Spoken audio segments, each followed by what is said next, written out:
Ave María Purísima. Sin pecado concebida, María Santísima. En el nombre del Padre, del Hijo y del Espíritu Santo. Amén. De nuevo, muy buenas tardes, amados hermanos y hermanas. Muy buenas tardes, Señor. Qué bueno que están compartiendo conmigo este camino de fe, de esperanza y de amor. Hoy, sábado de pasión, la primera lectura, la epístola tomada del profeta Jeremías, y el Santo Evangelio según San Juan en el capítulo 12, versículos del 12 al 36. Tomando entonces este Santo Evangelio, quiero compartir con ustedes esta santa reflexión, pues que tiene que ver con la pasión y muerte de nuestro Señor y Salvador Jesucristo, acontecimientos que anteceden a la entrada triunfal de nuestro Señor y Salvador Jesucristo a Jerusalén, entrada que celebraremos en el día de mañana, conocido este día como Domingo de Ramos o de Pascua Florida. Antes de esto, pues, sucedieron cosas muy importantes, milagros que realizó Jesús, conversiones, especialmente la de María Magdalena, aunque dicen algunos autores o algunos escritores que ya pues en María se había operado esta conversión. Y dicen los sabios entendidos en temas bíblicos que el sábado anterior a la entrada triunfal de Jesucristo a Jerusalén, fue que estuvo Jesús hospedado en la casa de unos grandes amigos, de la casa de Lázaro y de sus hermanas, de María y de Marta, o de Marta y de María. Volvió Jesús entonces a Betania, donde estaba Lázaro, al que había resucitado. Así lo dice el Evangelio en el día de hoy. Estaba aún muy fresca entonces en la memoria de este extraordinario prodigio, por lo que apenas se enteraron los habitantes, dice el Evangelio del día de hoy, de aquella comarca, de que Jesús había vuelto, acudieron en tropel, deseando verle y escuchar su celestial doctrina. Enseñanza también para nosotros cristianos, ¿sí? Que debemos acudir con mucha fe y con mucha devoción a las enseñanzas que nos da la Santa Madre Iglesia, de manera especial en la Santa Misa, el Evangelio, las lecturas que se dicen en la misa, la epístola, el Evangelio, la predicación que nos ayuda a entender estas lecturas. Naturalmente acudieron también los enfermos en busca de ¿qué? En busca de salud. No ocurrió ciertamente en la fea nota de ingratitud la familia de Lázaro, y muy al contrario, quiso mostrar al Señor su reconocimiento, invitándole a que les concediese la honra de asistir a una cena que determinaron darle en casa de Simón el leproso, a la cual convidaron también a muchos de los amigos que de diversos puntos habían acudido a felicitar a Lázaro por su resurrección. María, dice el Evangelio, servía a la mesa, y Lázaro era uno de los que estaban sentados a la mesa. Aunque el Evangelio de Juan no nos lo relata en el día de hoy, pero eso lo encontramos en los otros evangelios. Entonces dice que María tomó una libra de ungüento precioso de gran valor y ungió los pies de Jesús y se los enjugó con sus cabellos. Aquí se ve el grande y extraordinario amor que a Jesús profesaba María Magdalena. Desde aquel instante feliz, que en premio de su amor recibió el perdón de sus pecados en casa de Simón. Ya no se pertenecía a sí misma, era toda de Jesucristo, y cual más tarde San Pablo miraba con desprecio todas las cosas de la tierra. Aquel ungüento precioso era de un valor inestimable. Por todo parecía poco aquella fiel amante para obsequiar al que le había a ella perdonado y había vuelto a la vida a su hermano. Cuando nosotros nos sentimos en pecado, acudimos al sacramento de la penitencia, de la confesión. Y allí son perdonados nuestros pecados. Salimos renovados, ¿sí? Nuestra alma sale limpia de esas fuentes. Agradecemos al Señor por todo esto que hace por nosotros. Le agradecemos que perdone tantos y tantos pecados y que volvemos otra vez reiterativamente, ¿sí?, a caer en lo mismo y volvemos a confesar lo mismo al sacerdote, y el sacerdote en el nombre del Señor nos da la absolución de nuestros pecados. Venimos y nos arrodillamos y decimos: gracias, Señor, porque tú nos has perdonado. Gracias, Señor, porque ahora mi alma está limpia de pecado, sin mancha. Gracias, Señor, porque si en este momento me llamas, yo sé que ya estoy salvado, y que pues, si debo algunas penas por mis tantos pecados, al menos me espera el purgatorio, y sé que allí pagaré mis penas y que un día me encontraré contigo en la eternidad.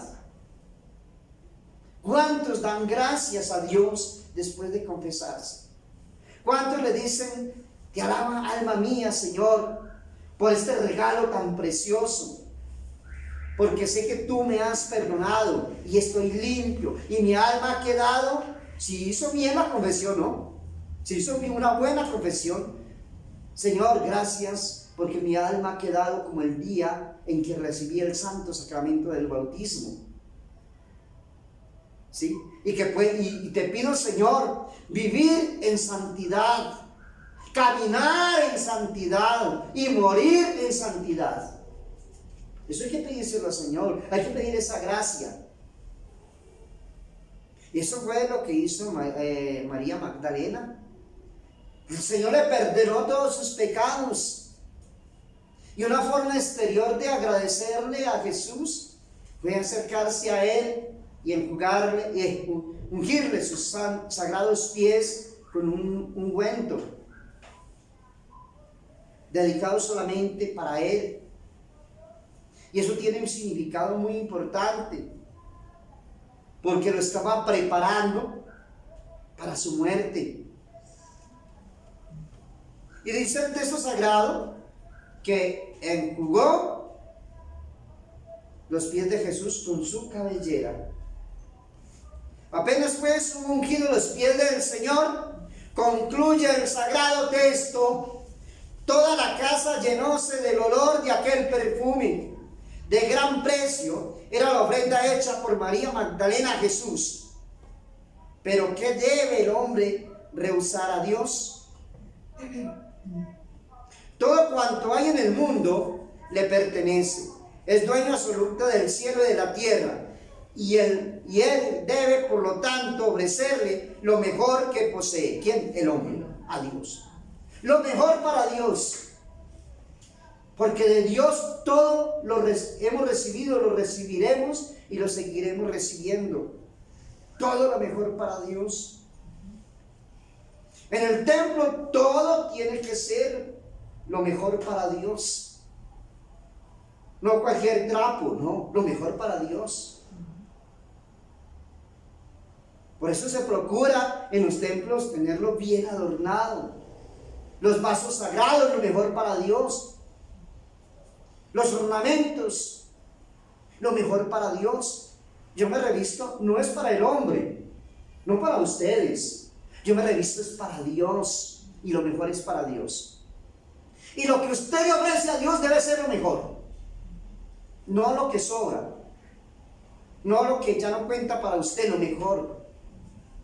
Como aquella viuda que le ofreció lo que le hacía falta, y eso lo vio Jesús cuando se acercó a aquella viuda, ¿sí? Y depositó allí en la alcancía del templo su ofrenda, no de lo que le sobraba, sino de lo que le hacía falta. Y dijo, lo mejor es para Dios. Y cuando tú le ofreces lo mejor a Dios, de Dios recibirás grandes bendiciones y será lo mejor para ti. Pero si mezquinamente ofreces, mezquinamente recibes.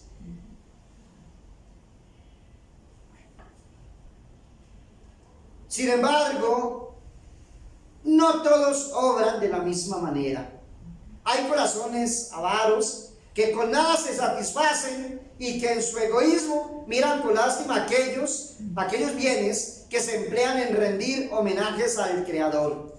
Una de estas almas mezquinas se encontraba en casa de Simón leproso. ¿Y cuántas almas mezquinas se encuentran también en los templos? ¿Cuántas almas mezquinas? A veces pasan recogiendo la ofrenda para sostener el culto, y muchos se hacen de los dormidos, ¿no? Y roncan. Era Judas Iscariote. Ya lo conocemos muy bien, ¿no? Un personaje obligado en la Semana Santa, ¿no? Nos damos cuenta qué fue lo que hizo Judas Iscariote, uno de los 12 apóstoles de Jesucristo, que pocos días después le había de entregar en manos de quién, de sus enemigos, en cambio de unas cuantas monedas. Como sus compañeros, debía alegrarse de los homenajes que se ofrecían al soberano maestro, pero lejos de ser así, exclama en el momento de observar la acción de María Magdalena: ¿para qué este desperdicio? ¿Por qué no se ha vendido este ungüento por 300 denarios y se ha dado a los pobres? Eso decía él, ¿no? Pero no era para los pobres, era para el bolsillo pobre de Judas. No era un sentimiento de caridad y de amor hacia los pobres el que de tal modo hacía hablar a Judas. Él hubiera querido que el ungüento hubiese sido vendido y él haberse apoderado del dinero. Sin embargo, los que presentes se hallaban creyeron que el discípulo de Jesús hablaba con sinceridad y así llevaron a mal la acción de María Magdalena, repitiendo las palabras de Judas. ¿Cuánto daño causan las palabras malintencionadas y las acciones malintencionadas dentro de la iglesia del Señor? ¿Cuánto daño causa? La crítica destructiva, ¿no? El hablar, el vociferar, el decir cosas sin tener elementos de juicio y así teniéndolos.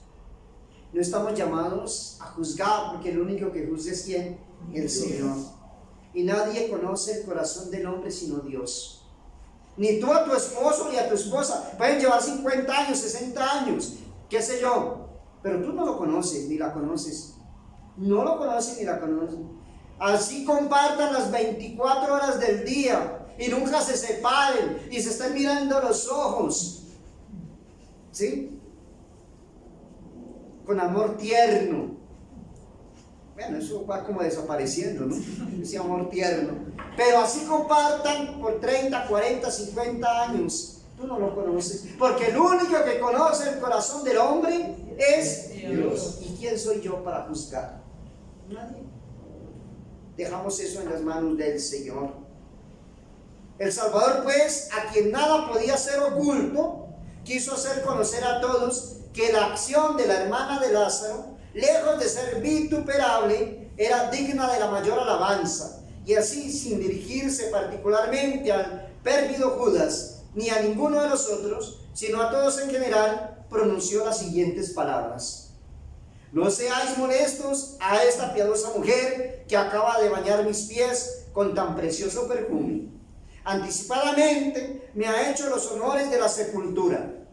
Siempre tenéis pobres con vosotros, y cuando queráis podéis hacerles bien, mas a mí no siempre me tendréis.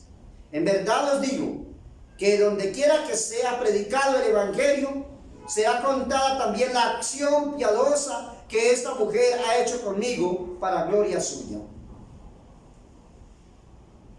Encontramos esto en el Evangelio de San Juan, en el capítulo 12, versículos del 2 al 6.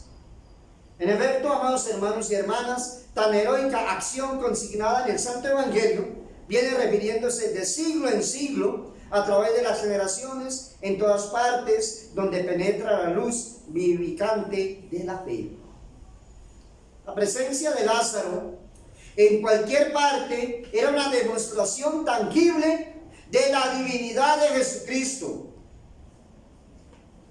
Por esa causa, sus enemigos, que deseaban a todo trance eclipsar la justa fama que gozaba el Salvador, evitando que adquiriese más en aquellos días, que con motivo de la celebración de la Pascua asistía mucha gente de diversos puntos a Jerusalén, pensaban en los medios de conseguir su objeto, y así los príncipes de los sacerdotes pensaron matar a Lázaro, porque muchos por él se separaban de los judíos y creían en el divino Maestro Jesús. Eso pasa y sigue pasando y seguirá pasando hasta que venga Cristo. ¿Cuántos judíos, cuántos príncipes de sacerdotes, cuántos, sí, hombres y mujeres encarnan a estos hombres que nos dice el Evangelio y que quieren eclipsar la obra bendita de Dios? Jamás se ha visto ni podrá verse mayor prueba de insensatez. Por ventura, el que tuvo poder para sacarle con vida del sepulcro, no lo tendría para evitar la realización de tan infames proyectos o para darle de nuevo la vida si le hubiesen matado de nuevo. Claro. Jesús tiene todo el poder de volverlo ¿a qué? A resucitar. Tal vez así lo conocerían cuando no lo hicieron. Pero si bien desistieron del proyecto del homicidio, se avivó en ellos el deseo del deicidio, que al fin llevaron a cabo de modo más cruel, o sea, la muerte de Jesús. Durante el curso de esta divina historia, amados hermanos y hermanas, hemos visto que en diferentes ocasiones las turbas que habían presenciado los asombrosos milagros del Señor habían querido aclamarle rey, y que el Señor, que siempre huyó de toda pompa y grandeza mundana, lo había evitado, desapareciendo de la vista de los que le querían aclamar y huyendo a los montes.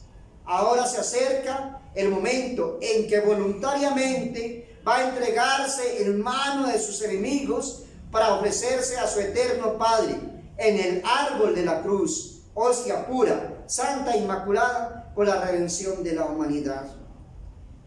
Se ocultó porque todavía no era llegada su hora. No cuando el hombre quisiera, no. Ahí tienen que entender el hombre, es cuando Dios quiere. Por eso en esos días, desde hace 8 días, tapamos las imágenes. Y esto no se hace por capricho, no. Nos da un sentido de recogimiento, como de tristeza, se ve un poquito como apagada la iglesia, ¿cierto?